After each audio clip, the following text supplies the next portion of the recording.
ദൈവത്തിന് അനുഗ്രഹം മേടിക്കും മക്കളെ.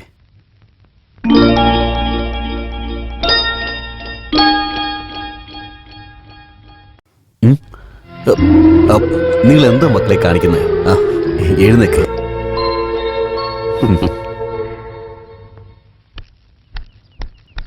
ശങ്കര ശങ്കര, ഇന്ന് കടയ്ക്ക് പോണം. പച്ചക്കറിയൊക്കെ വാങ്ങണേ, എന്റെ കൂടെ ഒന്ന് വാ.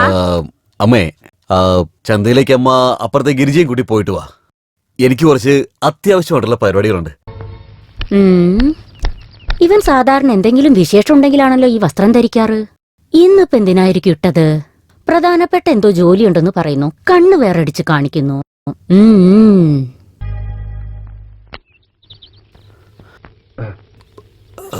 എന്തുപറ്റി? ഒരുപാട് സമയമായി. എന്റെ അനിയന്മാരുടെ കാത്തിരിക്കായിരിക്കും. ഞാനൊന്ന് പൊയ്ക്കോട്ടെ. എപ്പോ നോക്കിയാലും നിങ്ങൾക്ക് അനിയന്മാര് മാത്രമാണ്. അപ്പൊ ഞാൻ നിങ്ങൾക്ക് ആരുമല്ലേ? പിന്നെ കാണാം.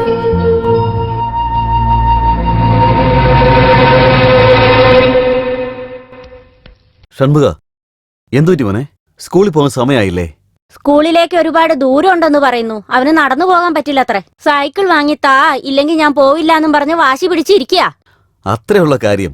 ഒരു സൈക്കിളല്ലേ, അത് എത്രയും പെട്ടെന്ന് ഞാൻ വാങ്ങിച്ചു തരാം. ഇപ്പൊ മോൻ പോവാൻ നോക്ക്. ചേട്ടാ, കാൽ നല്ല വേദനയുണ്ട്. കാലിന് വല്ലാത്ത വേദനയുണ്ടോ? അപ്പൊ ഒരു കാര്യം ചെയ്യാം, നീ എന്നെ തോളി കയറിയിരിക്കേ, ഞാൻ നിന്നെ സ്കൂളിൽ കൊണ്ടാക്കാം.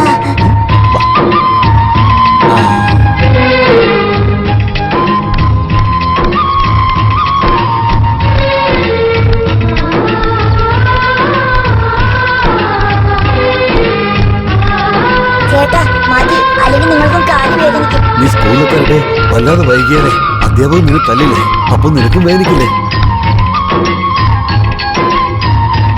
പോയിട്ട് വാ മോനെ.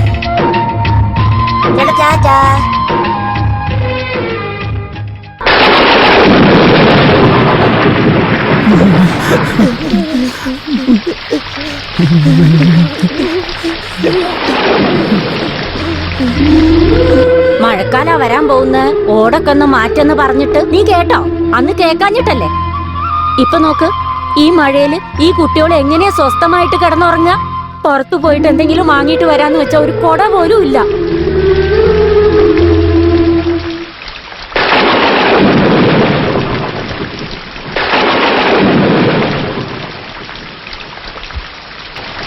വരും മക്കളെ, ഈ കുടയ്ക്കകത്ത് കയറിയിരിക്കേ.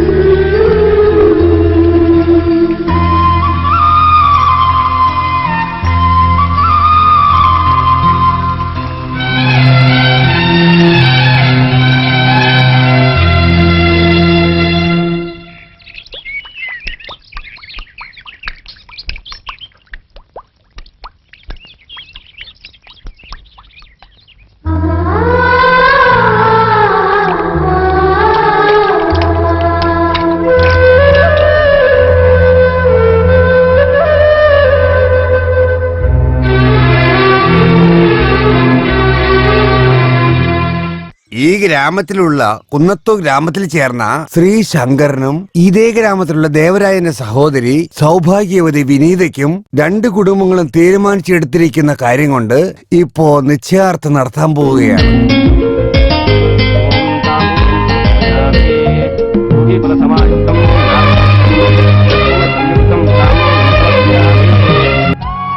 ശങ്കര്, നിന്റെ മനസ്സുപോലെ തന്നെ എല്ലാം ഭംഗിയായിട്ട് നടക്കും മോനെ. ഇത് 170 ഏക്കർ നിലവും പിന്നെ തോട്ടത്തിന്റെ പത്രവും ഇതിലുണ്ട്. പിടിച്ചോ. അയ്യോ, ഇതൊക്കെ എനിക്കെന്തിനാ? വേണ്ട വേണ്ട. ഇങ്ങനെ പറഞ്ഞാൽ എങ്ങനെയാ? ഇത് എങ്ങനെയായാലും എന്റെ അനിയത്തിക്ക് ചേരാനുള്ളതാ. മേടിച്ചോ, കുഴപ്പമില്ല, മേടിച്ചോ.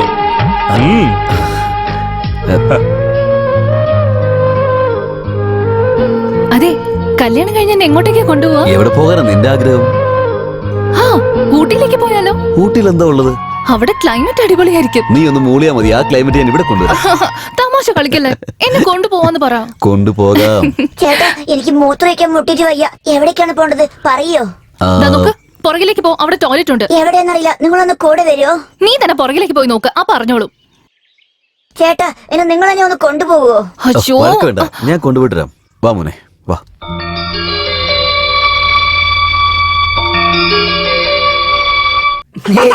എന്റെ മേലടിക്കല്ലേ, എന്റെ മേലടിക്കല്ലേ. എന്റെ ദൈവമേ, എടാ നിങ്ങൾക്ക് കളിക്കാൻ വരെ സ്ഥലമൊന്നും കിട്ടിയില്ലേ? അവിടെ നേരക്ക് ചെല്ല്, പോകാനല്ലേ പറഞ്ഞേ? ശരിക്കും തെറ്റുപറ്റിപ്പോയതാ, ക്ഷമിക്കണം ഏട്ടത്തി. നിങ്ങളുടെ ഉദ്ദേശമൊക്കെ എനിക്ക് മനസ്സിലായതാ. ഇനി ഞാൻ എന്താ ചെയ്യാൻ പോകുന്നതെന്ന് മാത്രം കണ്ടോ. അയ്യോ എന്റെ ദൈവമേ, ഇത് മുഴുവനും തീർത്തോ? നിങ്ങളുടെ തലയ്ക്ക് വല്ല ഓളമുണ്ടോ? എന്തു പറ്റി? എന്തിനിങ്ങനെ ബഹളം വെക്കുന്നേ? നിങ്ങളിത് കണ്ടില്ലേ? എനിക്ക് വേണ്ടി എന്റെ ഏട്ടൻ വാങ്ങിച്ചെന്നതാ. ഇത് മുഴുവൻ ഞാൻ മാറി തീർത്തു, പിശാചുക്കള്. വരും മക്കളെ, നടക്ക്.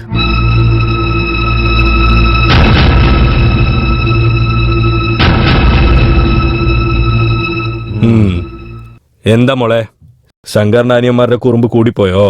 എന്റെ ഭഗവാനെ, ആ പിള്ളേരുടെ വികൃതിയെ സഹിക്കാൻ പറ്റാതെ. കല്യാണം കഴിഞ്ഞോണ്ട് ആദ്യം അവർ ഈ വീട്ടിൽ നിന്ന് പുറത്താക്കണം, എന്നാലേ സമാധാനം ഉണ്ടാവും. ശങ്കരനെ പ്രേമിക്കുന്നതിന് മുമ്പ് ഇതൊക്കെ ആലോചിച്ചിരിക്കണം. ആർക്കും ഒന്നും ചെയ്യാൻ പറ്റില്ല. നിന്റെ തലവിധിയാണ്.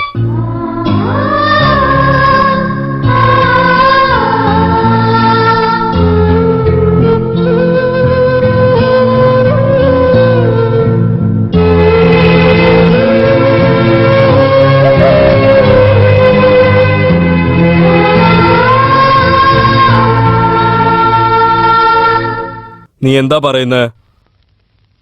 എനിക്കെന്തോ ഈ കല്യാണം നടക്കാൻ പാടില്ലെന്ന് തോന്നുന്നു.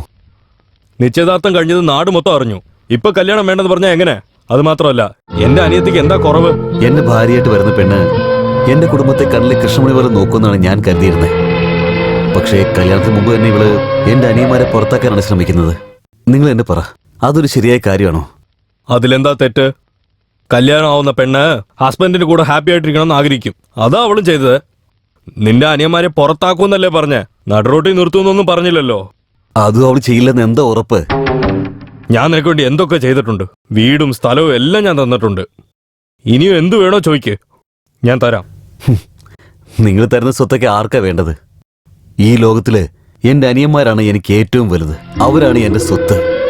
എന്നെയും എന്റെ അനിയന്മാരും തമ്മിൽ വേർപിരിക്കുന്ന ഒരു ബന്ധവും എനിക്ക് ആവശ്യമില്ല. നിങ്ങൾ അനിയത്തിയെ വേറെ ആർക്കെങ്കിലും കെട്ടിച്ചു കൊടുത്തോളൂ. നിക്ക്, എന്റെ അനിയത്തിക്ക് നിന്നെ ഇഷ്ടമായെന്ന് ഒരേ കാരണം കൊണ്ടാ നീ പാവപ്പെട്ടവനെന്ന് അറിഞ്ഞും ഈ വീട്ടിലൊരു പണിയും തന്ന് ഇവിടെ ഇരിക്കാൻ സ്ഥലവും തന്ന്. ഇത് കഴിഞ്ഞ് നിന്റെ ഗതി എന്താവും? എന്റെ ഗതി എന്താവുന്നോ? അധ്വാനിക്കാൻ എനിക്ക് നല്ല ശക്തിയുണ്ട്. ഈ മനോഹരമായ ലോകത്തിൽ കോടാനുകോടി ജോലികൾ എനിക്ക് വേണ്ടി കാത്തിരിക്കുന്നുണ്ട്. പിന്നെ വേറെ എനിക്ക് എന്താണ് വേണ്ടത്?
എന്റെ കൂടെ നീ ഇരിക്കുമ്പോ മറ്റുള്ളവർക്ക് ശമ്പളം കൊടുത്തോണ്ടിരുന്നു.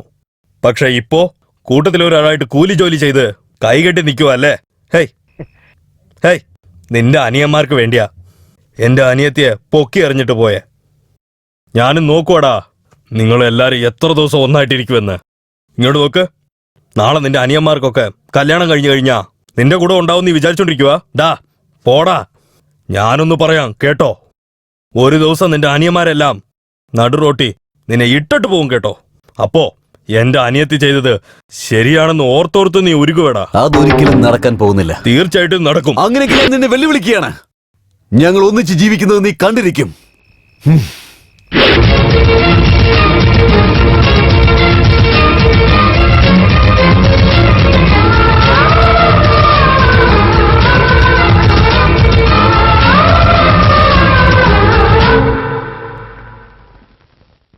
എനിക്ക് എന്റെ അനുജന്മാർക്കും കുറച്ച് ഡ്രസ്സ് അയക്കാനുണ്ട്. തുണി കുറവാ, അതുകൊണ്ട് നിങ്ങൾക്കും ചേർത്ത് തയ്ക്കണമെങ്കിൽ ഒരുപാട് ബുദ്ധിമുട്ടാകും. ഓ അങ്ങനെയാണെങ്കിൽ വേണ്ട, എനിക്ക് തയ്ക്കണ്ട. എൻ്റെ അനുജന്മാർക്ക് മാത്രം തയ്ച്ചാൽ മതി.